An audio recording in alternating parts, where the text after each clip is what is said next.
As long as there have been persons, there has been interpersonal conflict and disagreement. It is far from a new phenomenon. It was a problem during the time of Jesus, almost 2,000 years ago, and it certainly has not gone away. People are messy, and people are hard to deal with. Everyone has their own struggles and challenges. I think there is this notion that we need to be individualistic. We need to deal with our own problems. That, along with the realities of being around others, leads some of us to come to the conclusion that it would be easier alone. Dealing with people, friends, colleagues, and community members is just too much work. We just want to own a cabin in the woods, escape humanity, and never deal with any of that again. I certainly have been there. It takes a lot of emotional energy to sustain fruitful relationships. Being a part of humanity and the broader world, I think, is truly harder than ever. In a time after COVID, and a time when social media has changed how many of us interact, the barriers to fruitful relationships can seem impossibly high. We are not alone in that. Jesus is well aware of this reality. In this passage from the Gospel of Matthew, Jesus gives a shockingly straightforward answer to the question of how to deal with interpersonal conflict.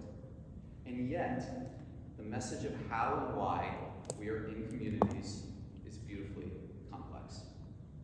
At this point in the Gospel of Matthew, Jesus has now predicted his death and resurrection 2 times, been to the mountaintop, and had Peter declare him that he is the Messiah. Friends, next Sunday is Palm Sunday and the beginning of Holy Week. I do not think it is a coincidence that Jesus was teaching about how to interact with others in the community at this point. He knew there would be a time without him on earth. And I think he was starting to prepare the disciples and anyone who would listen for how they could live in a just and loving community with one another. Jesus begins by giving 3 steps to dealing with someone in the community sinning against you. The first step, go and talk to them. If that conversation goes well, great. Everything is fine. If it doesn't work, the second step, take 2 or 3 others and have a more mediated conversation. If even that doesn't work, bring it up to the wider community. And if the person still doesn't listen, then you can treat them like an outsider, like a Gentile or a tax collector. These steps all seem very straightforward to me, but the next part, Matthew 18 and 19, gave me the most trouble understanding. Jesus says, "Truly I tell you, whatever you bind on earth will be bound in heaven, and whatever you loose on earth will be loosed in heaven. Again, truly I tell you, if 2 of you agree on earth about anything you ask, it will be done for you by my Father in heaven." I was looking at the words, reading them, but I wasn't understanding. I was reading the passage far too literally. Void of the context before and after, in isolation, I could not wrap my head around it. I immediately went to question what Jesus was saying. Anything? Really? I could prove that wrong right this second. My questions were not related to community or forgiveness at all, which I then realized was the actual focus of what Jesus is teaching in this passage. After reading the passage again with community in mind, what becomes clear to me is that there is something deeply important about community for God. Something that goes beyond our understanding, something that goes deep into what it truly means to be a person. This is confirmed for me when I read the next line. For where 2 or 3 are gathered in my name, I am there among them. Every week here at Christ House, we read those lines before 2 plus. Until preparing for the sermon, I had never read the full passage. I wish I had. When I did, I realized that this means we cannot follow Jesus by ourselves. Just like we can't extend grace by ourselves, share meals by ourselves, feed others by ourselves, or work for liberation by ourselves. God wants us to be together.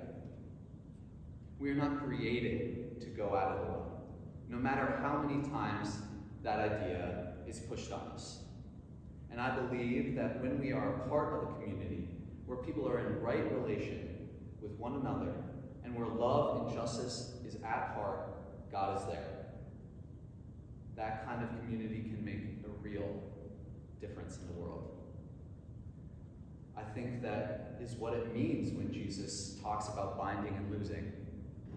It is not about getting our wishes granted, but about enacting God's will through the power that is present in sacred community. However, being in community, even though I think it is very necessary, is not easy. And so after Jesus gives this teaching about how important community is, Peter asks the straightforward question. I imagine his brain processing Jesus' message similar to the way my brain processed it. If all this is true, is there a limit? So he asks Jesus, if a community member sins against me again and again, should I keep forgiving them? He specifically asked if he should forgive as many as 7 times. 7 in the Bible represents completeness. So Peter asked Jesus, do I need to forgive someone completely? Jesus responded in typical fashion, with not 7 times, but 77. In other words, you need to forgive them more than completely. That's a huge ask. Complete forgiveness is one thing, but more than complete? It seems like this is far too much for Jesus to ask of Peter. But it is interesting to note that Jesus has already tried to help Peter think differently about how to interact with people who we struggle to be in community with. Earlier, Jesus says that after you have your 3 conversations with someone, if they still haven't listened, then you can treat them like a Gentile or a tax collector. I imagine Peter thought that meant he could treat them like an outsider and break off relationship with them. I think that this is a reflex many of us might have. But the catch is, how do Jesus and his disciples treat outsiders? That's right, they eat dinner with them. Take, for example, this story from Matthew 9, 10 through 13.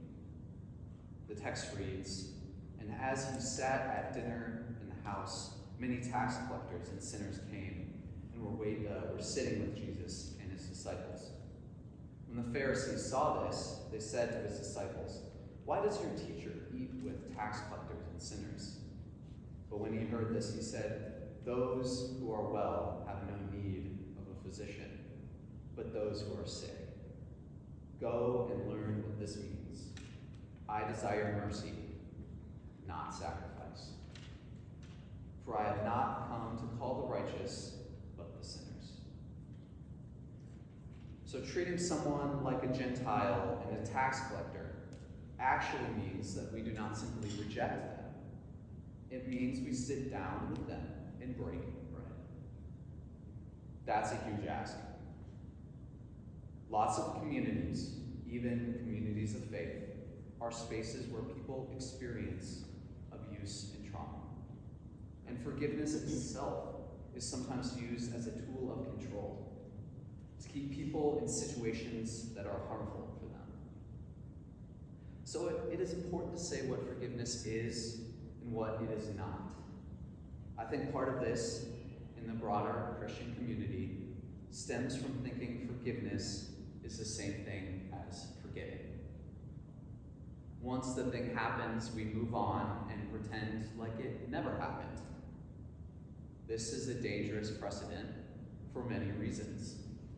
One reason is that person might do the same harm again and again, further hurting the person receiving that. Another reason is that is not how our bodies actually work. We don't just up and decide that we're going to forget something someone has done to us.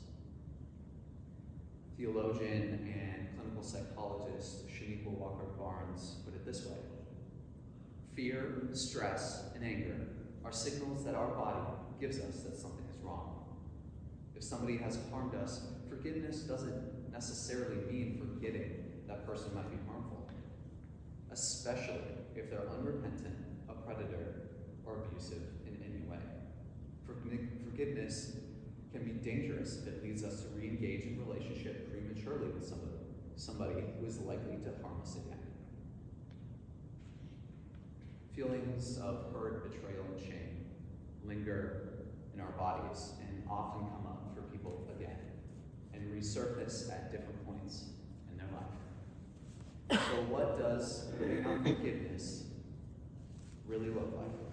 Especially when it is complicated.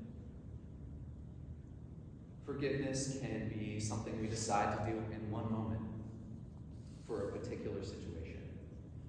But it is also a process that we have to repeat over and over, and a posture that we hold throughout our lives. I think that in this passage, Jesus is calling us to the process of forgiveness. To not just be people who decide to forgive, but people who are prepared to forgive.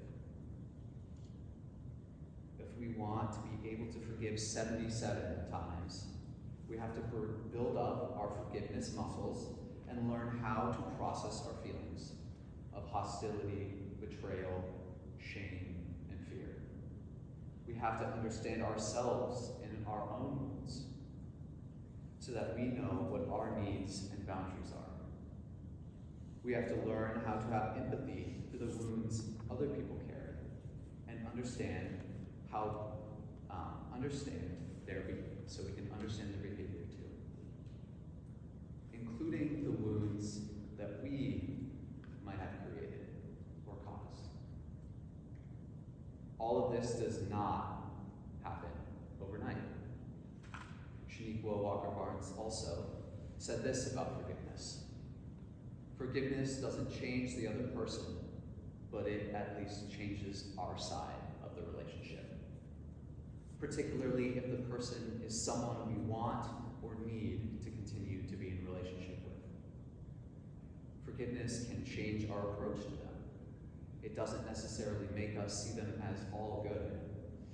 Sometimes my process of forgiveness has involved being very honest with myself about who the person is and what they are likely to do. And to say this is who they are likely to make this mistake again, even if it's unintentional. Am I able to continue being in relationship with them without holding them and myself bound to hostility about their mistake? When we enter into a process of forgiveness, it doesn't mean that we have to forget what happened. It doesn't mean everything goes back to the way it was. There still can be consequences for their actions, things that hold that person accountable. And there will be moments when you feel the feelings you tried to let go resurface. And you have to go through the process all over again. Forgiveness is not forgetting, but it is an invitation to take the power of our feelings back into our hands. And beyond that, it is also an invitation to embody the grace that God offers us. The world is an unforgiving place where forgiveness is often treated like a limited resource. But God's grace for us is more than complete. we will never exhaust God's forgiveness. By following Jesus, we can go a different way. Away from individualism to a way that shows the world that healing, restoration, and accountability are not limited resources. Forgiveness is not easy, but it is necessary. Whether it is the person who lives above you, who always seems to walk too loud, or a friend who has broken your trust, forgiveness is what helps us continue to live in community with one another. It helps us deal with our own wounds and opens us up to a deeper understanding of the grace God has for us.